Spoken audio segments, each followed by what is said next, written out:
If you want people to remember and use what you teach them, organize it with one of these 5 systems or frameworks, because content is all about packaging. If your packaging sucks, your ideas feel messy, forgettable, and cheap, no matter how valuable it actually might be. I built a multi-7-figure business creating thousands of pieces of content, and after analyzing hundreds of my favorite educators, influencers, and thought leaders, I have found that we all use the same 5 frameworks to package our ideas. That is it. Just 5, and once you learn these, it will transform your content forever. You ready? Here they are. Linear. These are step-by-step processes you cannot skip or reorder. Think 1, 2, 3. You must finish step 1 before step 2. Nonlinear. These are independent elements you can learn in any order. Think pillars, principles, buckets, mistakes, laws. Cyclical. Repeating loops where the end feeds back into the beginning. Think habits, growth engines, processes that compound. Hierarchical. These are stacked levels where each tier builds on the one below it. Think rankings, progression, ladders that you climb. And finally, matrix. These are quadrants that help you diagnose where you're currently at. Think comparing variables to locate your current position. Now, here's where I'm about to taint your brain forever, but in a good way. Because I will warn you, once you see what I'm about to teach you, you will never be able to unsee it. It's mind-blowing and obvious at the same time. It's hard to explain, but let me show you what I mean. Take any noteworthy author of a book, YouTuber, influencer, educator, politician, CEO, or leader. Tony Robbins, 6 Human Needs, Nonlinear. His success cycle, belief, potential, action, results, Cyclical. His pyramid of mastery, Hierarchical. Russell Brunson's value ladder, Hierarchical. His hook, story, offer process, Linear. His perfect webinar script, Linear. His attractive character, Nonlinear. Alex Hormozi's value equation, Matrix. His pricing ladder, Hierarchical. His 4 levers to influence, Nonlinear. His sales call closer framework, Linear. Oprah Winfrey's gratitude ritual, Jordan Peterson's 12 rules for life, Dave Ramsey's 7 baby steps, Gary V's jab, jab, right hook, Simon Sinek's golden circle, the 10 commandments, Maslow's hierarchy of needs, the 7 habits, the 5 love languages, the habit loop, the water cycle, the 16 personality types. It is everywhere. These books, teachers, leaders, educators succeed because they use one of the 5 frameworks I'm about to teach you and dive deep into, and the difference between forgettable contents and the frameworks people literally tattoo to their bodies are these 5 frameworks. The difference between a rambling word vomit of a video and something people screenshot and save forever, these 5 frameworks. Master them and you will create a lasting, an unforgettable education brand that people actually crave. Now, before I dive super deep and deconstruct these 5 frameworks and give you a swipe file with 50 plus designs you can literally steal and use in your own contents, let me first give you a real example, right? Because we're all educators here. We're content creators trying to teach something to the world. So let's go all the way back to preschool. Let's say you wanted to teach someone how to ride a bicycle. Okay, instead of giving a 1-hour word vomit of disorganized, unfocused, and chaotic theory about everything that you know in your brain of how to ride a bike. What if instead you structured your messy rant into an organized 5-step linear framework? Mount, balance, start, steer, and stop. Or maybe the top 10 mistakes to avoid when riding a bike, a nonlinear framework. Or a 5-step cycle called the ride loop, where you repeat every time you ride a bike. Or a 6-tier hierarchy showing the 80-20 skills that you need to prioritize from most importance to least important. Or a 2x2 matrix to diagnose why I'm wobbling on my bike and the relationship between my vision and my control. Do you feel the difference? Okay, one is unfocused, disjointed, and chaotic. It's still content. It can be valuable, but not all education is created equally. In fact, studies found that structured content reduces cognitive load. In other words, how hard your brain has to work to digest stuff by 9.5 times. That means 9.5 times more value per minute when you use a framework versus not. If you're an educator, a coach, an information sharer, okay, your job is to turn complexity into clarity. Some do this better than others, but structure creates clarity. Clarity drives comprehension. Comprehension changes behavior, which is literally the whole point of education. You want to change someone's behavior. And to help you become the best possible educator you can possibly be, let me unpack each and every one of these 5 frameworks, what they are, how to use them, some do's and some don'ts, my favorite ways I use graphics to visualize these, and a swipe file for you to get 50 plus designs you can use today. Starting with linear. Linear systems are step-by-step processes. You must complete step 1 before moving to step 2. You cannot do step 3 before step 2, and so on. Now pause the screen if you want. Every book and piece of content you're seeing right here is built off of a linear framework. You've probably consumed one or most of these? Or what about these models right here? Or whether it's AIDA and marketing, attention, interest, desire, action, the customer journey, the hero's journey, the 5 stages of customer awareness, the 12-step addiction recovery program, the scientific method. A linear framework is best used when you cannot go out of order. You can't overcome an addiction, for example, if you go straight to step 5. Steps 1 through 4 have a chronological requirements, otherwise the process breaks. You can't tell a good story if you go straight to the climax. You get the idea. This, by the way, is also why online courses on a macro level are almost always linear in nature. Sure, you could structure an entire course around a cyclical framework or even nonlinear, but the most comprehension-friendly frameworks for courses are linear. My course, for example, teaching you how to build, market, and sell your own online course is linear. First, I teach the R&D, how to validate your offer, your market, and messaging. Then, and only then, the infrastructure, okay? How to build funnels, websites, emails, automations, all the tech. Then the marketing, how to make content, price correctly, get attention, and then make money. Then scaling, how to launch ads, build a team, etc. Now, visually, here are just some of my favorite ways to articulate and show these linear systems. And by the way, every visual I'm about to show you, I have carefully crafted and curated for all 5 framework types. Over 50 designs you can copy from me, use in your YouTube videos, your courses, PDFs, books, and presentations. It's all one fully customizable Canva file to change colors, text, and more. Use the coupon code INFO50 at checkout and you'll get 50% off just for staying this far. Visuals wise, I like using roadmaps in a single line, either left to right or top to bottom. Steps like a staircase or some other clearly numbered visual like the ones you're seeing here. And lastly, one quick little pro tip for you. Keep your linear frameworks under 7 total steps. Studies have shown that for maximum memorability, you want to stay between 3 and 7 steps. More than 7, you better have a really good reason. More than 10, you better hope your listener is really bored. Stay in that Goldilocks zone. Next, nonlinear systems. These are independent pillars and principles. You learn them in any order, skip the ones you don't want or need, master the ones you do. There's no sequence, no dependency, just a toolkit of options. Every book and piece of content you're seeing here uses nonlinear systems. They were built on them. You've probably seen all or most of these. The 22 Laws of Marketing, How to Win Friends and Influence People, Principles by Ray Dalio, literally called Principles. Just a ginormous book full of non-linear frameworks that he calls principles. Or what about these? The 4 Ps of Marketing, McKinsey's 7S framework, the 16 personality types. Notice how each element stands alone. Each pillar or element has its own value. A non-linear framework is best when you're teaching principles, not processes. It's when different people need different pieces, plug and play, kind of like Legos. You use these when you want to give learners control over their journey. I personally use non-linear frameworks all the time in my content, like my 10 hook types that I use, or my Lego framework for how I write emails and nurture people on my email list, or my 10 biggest mistakes course creators make, or my 8 laws of marketing. Non-linear, by the way, is by far my personal most used framework of the 5 when it comes to just making contents. On my YouTube, inside of my course content, any type of long form content, I almost always favor non-linear. And visually, here are my favorite ways to show non-linear frameworks and systems. Puzzle pieces that fit together but can be rearranged.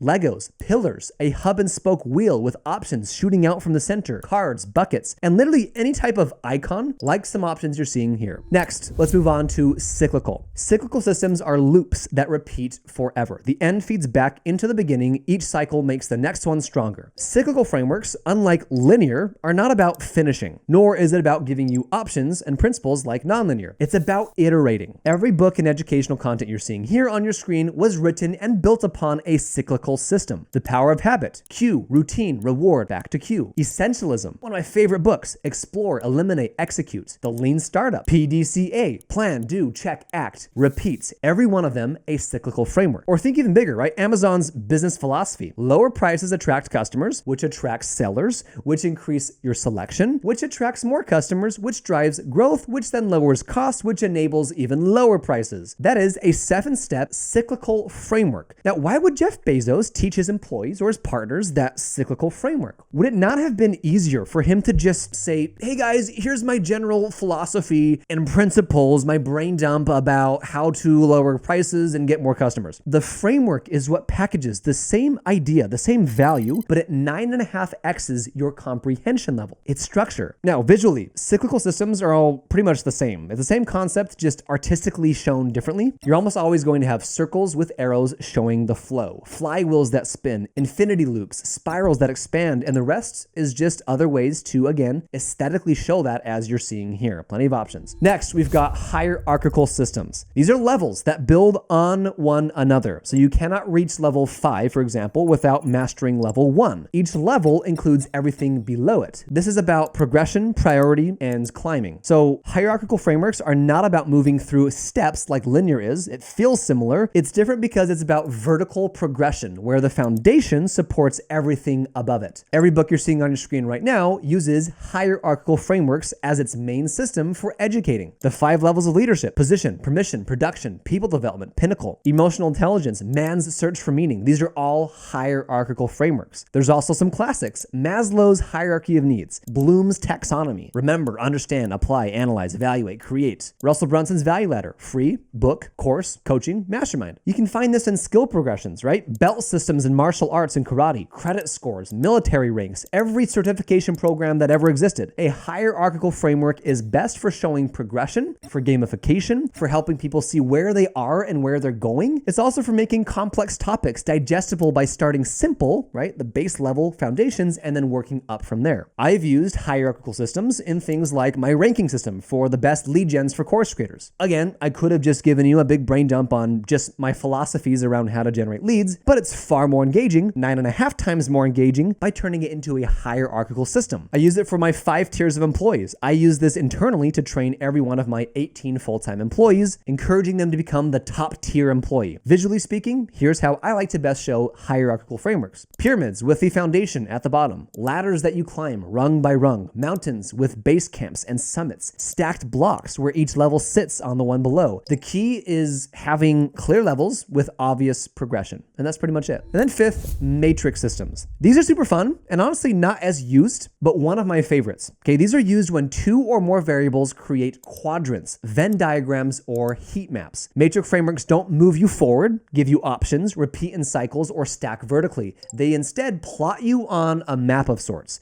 It's not about progressing per se, it's about locating where are you at, diagnosing. It helps the viewers analyze trade-offs. Here's a couple of really popular books to help you understand what matrix frameworks and systems actually look like and mean. The Cash Flow Quadrant by Robert Kiyosaki, one of my favorites, talks about the 4 types. You've got 2 axes, the X and the Y. On the left, you work for money. On the right, money works for you. On the top, you've got a job, you're very active. On the bottom, you've got ownership and you're very passive, which then creates a quadrant: employee, self-employed, business owner, and investor, helping you to diagnose where you're at on the diagram based on those criteria points. Another one, The E-Myth Revisited, an absolute beast of a book. I highly recommend you all read it. Has 1 axis for working in the business and on the business, and another axis for high and low systemization. It then talks about 4 different types of scenarios business owners like myself find themselves in: the technician trap, manager's maze, the dreamer's delusion, and the franchise prototype. You'll also see matrix frameworks showing up in things like SWOT analysis, risk-reward matrices, effort versus impact grid, but it can also show up in things like some of my content. I did a video on the 4 rings of contents. I compared 4 jobs that every piece of content has and how they intersect like a Venn diagram, helping you to diagnose which jobs you're probably over prioritizing, which ones you should and shouldn't focus on, etc. Again, diagnosing your content goals. I use this one in my hiring process. I use this to diagnose which tasks I'm currently doing that I should probably be delegating off of my plate and hire someone else for. On one axis, you've got tasks that take low energy and things that take high energy from you. And on the other one, you've got an expertise level, really high expertise, really low expertise. I always delegate and hire first from quadrant number 1 tasks, and so on. When you need people to understand that different positions require different strategies, you use a matrix framework. This one, more than the other 4 frameworks, is really just good for nuances. It helps you to show people the pros and the cons. And visually, matrices are almost always the same.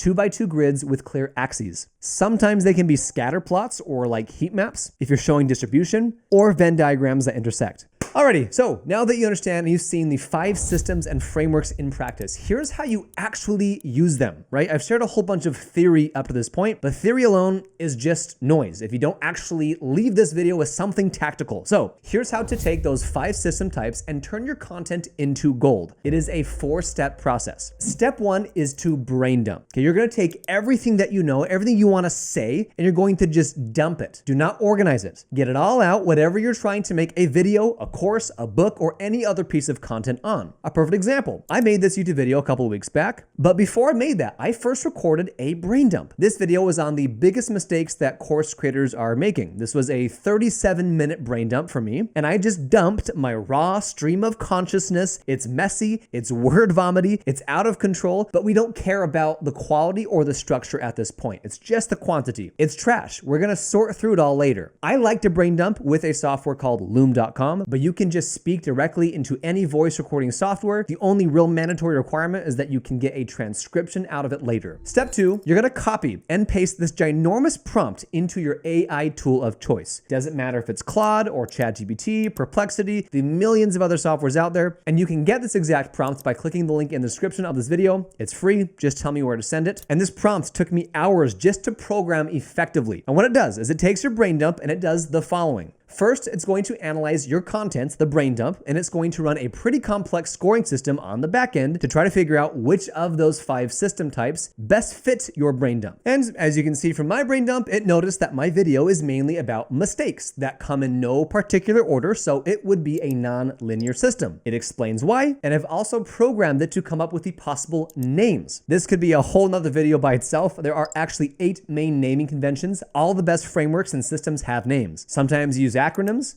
Sometimes it's a blank number phase process. Other times you're using alliterations. These are the 8 that I use. They're hard-coded into this prompt, and it suggested that I use pillars for the nonlinear elements. I could use pillars, mistakes, principles, tenets, laws, rules, parts, dimensions. There's a lot of different nouns I can use to explain, in this case, a nonlinear framework or system type. But below the primary framework that it suggests for you, it then gives you some alternatives, and this is where I really love this. Nonlinear was the most obvious system type for that brain dump. But sometimes my best ideas come from these alternative suggestions. If I wanted to turn it into a linear framework, you can see one here. Or what if this whole brain dump could be put into a cyclical framework of some sort? Here's what it would look like. Or what about a matrix? I could help people pinpoint exactly which mistakes they're making most and where they fit on this quadrant. As amazing as our little human brains are, we have some problems with creativity, and I've just found that this prompt right here helps me get the absolute most out of any brain dump. But then step 3 is you iterate back and forth with AI to pick your favorite framework. Sometimes I'll push back on AI. I'll give it some new ideas or maybe some more brain dumpage, or I'll just ask for more variations. Maybe I want some more cyclical ideas, or I want to force it to give me some more hierarchical ideas, and so on. And then lastly, step 4 is to put this into a visual format. 65% of people are visual learners. This entire video has been chock full of visuals, and they've all come from my infographic creator kits. Again, use discount code INFO50 at checkout, get 50% off, and this is what it looks like. I'm going to shop through depending on what the framework type is that I want to visualize. In this case, for my 10 mistakes video, it's nonlinear. So I'll look through. I like this one right here. Maybe I've got 10 different pillars or tenets or laws, or I could have 5 or 6 or 7. You've got a whole bunch of variations. You can change the colors on every single one of these. Maybe I want to do puzzle pieces. Could do something like this. That mistake is kind of like a exclamation point. Maybe I could use this one. I've got these tower frameworks right here. Whatever you choose, you copy, you paste. You can change the colors of every single one of these. I can add a very simple headline up here. I can add in text, I can remove text, but once you've got these visuals, you can do whatever you want with these. My personal favorite thing to do is I just hand this off to my editors. I give them this exact Canva template. They can download these elements directly off of Canva, put it inside of their Premiere Pro, DaVinci Resolve, Final Cut Pro X timelines, or even better things like After Effects, and they can just go to town on this. You've got 50 plus designs to choose from with all the 5 system types: linear, nonlinear, cyclical, hierarchical, and matrix. You pick your favorites, you edit them all, you change out your colors, it's all yours, and you can get it below. But that is my full process. If you go look at my most recent 10 YouTube videos, or any of my course contents, or any of my coaching calls, or the little ebooks and the PDFs I give away, they all revolve around these 5 framework types and these visuals. And that is how I go from word vomit and brain dump to content gold that makes screenshot worthy material that people remember, they apply, and it changes their lives. Now here's the full circle moment. Okay, this entire video you just watched now is a non-linear framework. I gave you 5 totally independent systems or framework types. You could have skipped straight to matrix if you wanted. You could just use the linear one for the rest of your life and ignore the other 4. You can mix and match and use all of them. They're tools in a toolkit, and therefore it's non-linear. But I could have easily turned this whole thing into a linear framework step by step, a hierarchical framework, or I could have even presented it in the form of a matrix. And that is the power you now have. You're not just organizing information, you are architecting transformation. Choose your framework wisely, and at this point, you've got 3 options. Option 1, screenshot this video and try to recreate everything yourself. Spend 20 plus hours figuring out what I just showed you in the last half an hour or so. Option 2, grab the infographic creator kit below, plus the prompt that's actually free. 50 plus designs, all 5 frameworks, fully customizable. Use the code INFO50 for 50% off. And finally is option 3. If you want the full complete system, not just the frameworks, but funnels, courses, automations, emails, websites, everything that we have used to sell over $25 million of our own online courses, Course Creator 360 has all of this built in it. AI tools, the templates, the 24/7 support, coaching calls, our full blueprint of how we have built multiple 7-figure courses, and dozens of tools just like this infographic creator kits, but it all comes included at 1 monthly cost. You can get your first month absolutely free by joining below. But whichever route you go, every successful educator and creator that I personally know uses one of these 5 frameworks. The difference is most of them figured it out after years of trial and error. You just learned it in a couple of minutes. Hopefully your content from this point on will never be the same. You can spot all these patterns everywhere, literally in every single book, course, YouTube video that I read and watch now. You can't unsee it. But more importantly, you can use it, starting with your very next piece of content. Pick one idea you're working on, choose your framework, apply the structure, and watch what happens. Rock and roll. I'll see you in the next one.